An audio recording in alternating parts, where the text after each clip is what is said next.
And I've been calling for this for weeks, and it felt like it was inevitable. And now it has finally happened. Doc Rivers is out as the head coach of the Milwaukee Bucks. Not a surprise. The team has been terrible. They were terrible last year. Doc Rivers, who, look, is an NBA champion. Nobody can ever take that away from him. 2008 with those Celtics. But since then, what's the book on Doc Rivers, PJ? I mean, either a first-round exit or a blown 3-1 lead, right? 100%. Look, I think Doc Rivers is the NBA version of John Harbaugh. They have their one ring. They had their stretch where they had Hall of Fame players and they were really good. But towards the later parts of their career, I think that they've had star players. When Doc was in Philly, had Embiid. Now he had Giannis in Milwaukee. And Harbaugh's had Lamar all these years. They've just never been able to make it work. And I think a lot of us, when Doc Rivers got hired by the Bucks, we were all like questioning it. We didn't understand. Like, you make a move like that mid-season years ago because you're trying to chase a championship, and you bring in a guy that hasn't been able to do that in over a decade and is notoriously known for not getting the most out of his teams in the playoffs. So the decision from the offset just never made any sense. And then you watch how it played out. And you watched Milwaukee's just roster deteriorate over the years when they got rid of Holiday and they got rid of Middleton, and that Bucks core that won a championship just kind of fizzled out. They tried to make it work with like cookie cutter moves at the deadline, getting guys like Kuzma and Bobby Portis and all this sorts of things. But the Miles Turner addition in the offseason, I think a lot of people thought would maybe help them get back to relevancy and help Giannis a lot. I was never one of those people. I still think this roster stunk. They had a lot of holes. And this year, Pat, it just felt like it was the year where, it broke its camels. The straws broke the camel's back. And finally, it was time. If you're a Bucks fan, I think you're elated by this news. I think you're very happy because you probably wanted this for a couple years.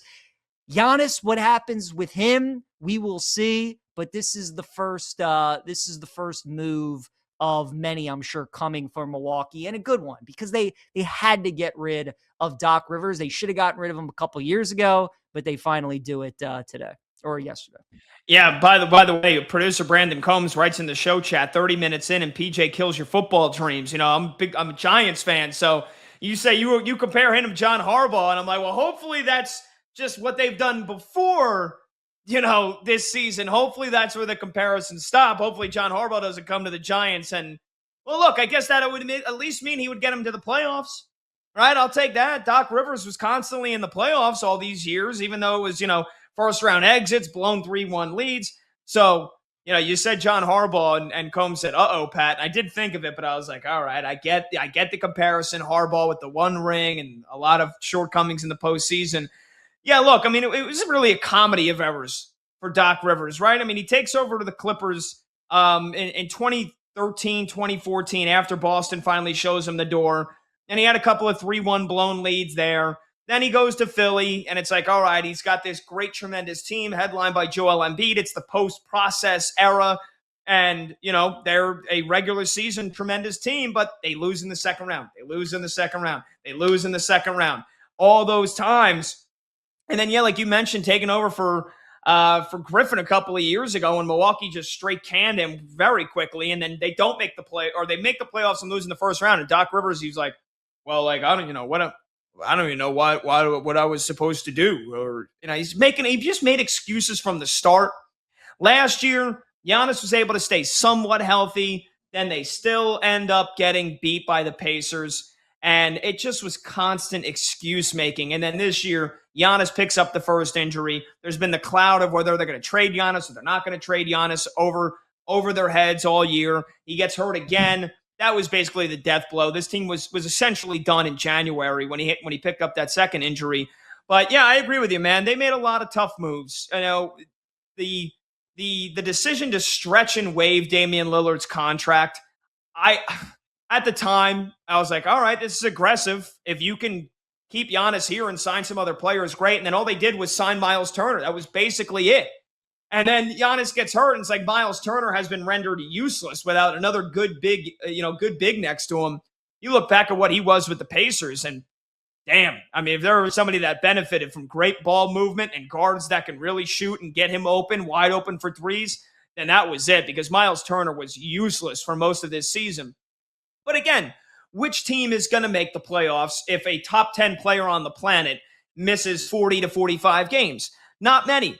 But on top of that, it was Doc Rivers, the player meeting from a couple of weeks ago where he reportedly said, here, look at my resume, Google me, and throughout the year, him saying, oh, I just thought we had, dead legs or tired legs. And then Giannis would say, no, we don't have dead legs. That is a terrible excuse. So it's like Giannis clearly didn't like him. That's the biggest reason why he's out. Let's be honest. I mean, yeah, missing the playoffs was terrible, 32-50, not a great season.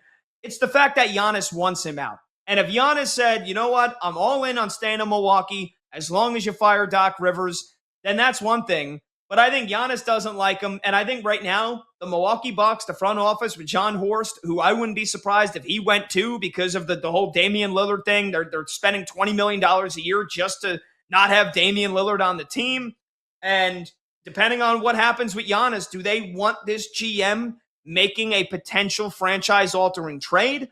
So I think right now, the Milwaukee Bucks, they are doing everything they can to placate Giannis and then hope that in another couple of weeks from now, he says, sure, I'd like to stay. I'll play one more year. But even then, PJ, he's got a player option after this next season and 12 months from now. You're going to risk losing him for nothing? I still think that the 3-point plan for the Milwaukee Bucks, point one was always fire Doc Rivers. Check. You've done that. Step two has to be trade Giannis and get as much draft capital as you can back. And then step three is start a rebuild. And it's going to take some time. But I think the more and more they let this go on, playing this game once again, are we going to trade Giannis? Are we not going to trade Giannis? While Shams every couple of days throws out a new, Giannis is ready to move on. I've just become so exhausted by it. But it's never been clearer. You got Doc Rivers out. You got to trade Giannis. Otherwise, Milwaukee's going to go nowhere, and they're probably going to lose him for nothing next year. 100%. And you know what's funny, Pat, is OKC gave the entire league the blueprint of how you rebuild. I mean, just to absolute perfection. The way that Sam Presti and company just traded all the stars that they had, acquired all that draft capital, everything. I mean, look at the roster that they've built. They won the title last year. They're the favorites to win it again. They still have all these draft picks upcoming over the next few years.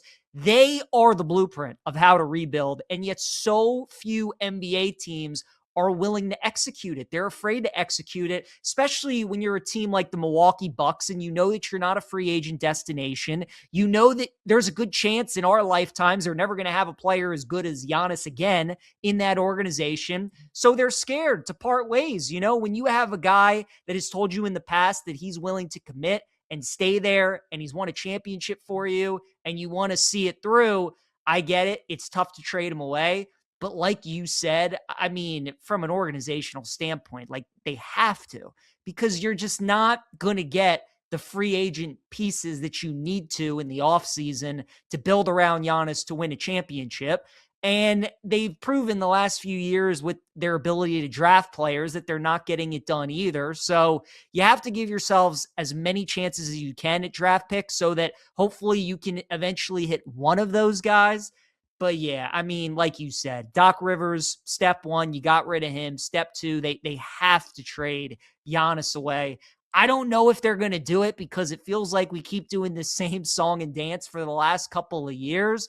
But that's the only option that they have because, like you said, Pat, the absolute worst thing that Milwaukee can do is hang on to Giannis for too long and then not get anything out of him.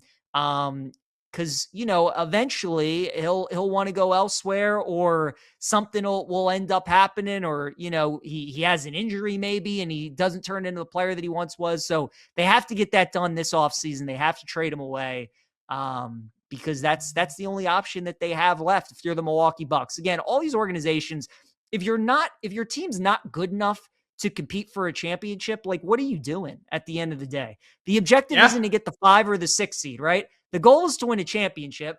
And even if you keep Giannis, you're not going to build a good enough team in the next couple of years to get that done. So you have to trade him away. Agreed. And you mentioned another injury. Look, I mean, I think Giannis still is probably the 5th best player in the NBA. He's 31 now, and even when he would be healthy, even when he played 73 games 2 years ago, 67 games last year, 63 games the year before that, it's often an injury in the postseason that costs him and that costs Milwaukee. Remember, they lose as the 1 seed a couple of years ago to Miami because Giannis had the back issue. That was the second time he had that. This year they don't even make the playoffs because he couldn't stay healthy. Last year he plays, most of the full season, and then Giannis plays all 5 games of the series against the Pacers last year, but because Damian Lillard got hurt, then it was like, all right, Milwaukee, it's still probably a 50-50 series against the Pacers, and then the Pacers run him out of the building. And so it's like, okay, you can't win without Giannis. You have no prayer of winning without Giannis. You can't even win anymore with him. So what's the point? In 12 months from now, you think he's going to say, sure, I'll opt into my player option and stay with Milwaukee again? There's no chance. There is 12 months left of him on their roster. They have 2 windows left to trade him. This summer, when you get the most back for him, and I understand that if a trade doesn't happen before the draft, then yeah, you don't have that immediate draft capital. I would expect Milwaukee to try to get a trade done. Well, actually, I guess they can until the new league year begins. So I guess at this point, they're screwed. They're not getting draft capital for this year. So at this point, you're going to trade him in the summer, and you'll get a first-round draft pick. You'll get plenty of draft picks, probably 4 or 5 of them over the next couple of years. Or you hold on to him. We do the same song and dance we did last year, and then you see how the first half of the season goes. They're probably going to be barely above 500, not a legit NBA championship contender. And then you trade him at the deadline, and you get less resources, less draft capital than you would have gotten this summer. Or you keep him again, and then he walks, next year after the Bucks either make a first-round playoff exit, or they lose in the play-in tournament, or don't even make the playoffs at all. So there is no debate for me. Milwaukee has to trade him this summer, and that is that. And, again, just one last point on Doc Rivers too, PJ. He is a Hall of Famer, right? It was announced just just a week ago that he's going to be part of the 2026 Naismith Basketball Hall of Fame class. Nobody can take that away from him, even though he's been the butt of many 3-1 blown lead jokes and, Doc Rivers' team's underperforming over the last couple of years. He's a Hall of Famer, but I think this is the end of the line for him. I think he's going to retire. I don't think he's going to get another head coaching opportunity because who would take a chance on Doc Rivers? I mean, at this point, you slide him into any of the major networks' broadcast crews, and he'll be a good fit. And that's, however he wants to spend the last couple of years working, he can do that. But I can't imagine he'll get another head coaching job again.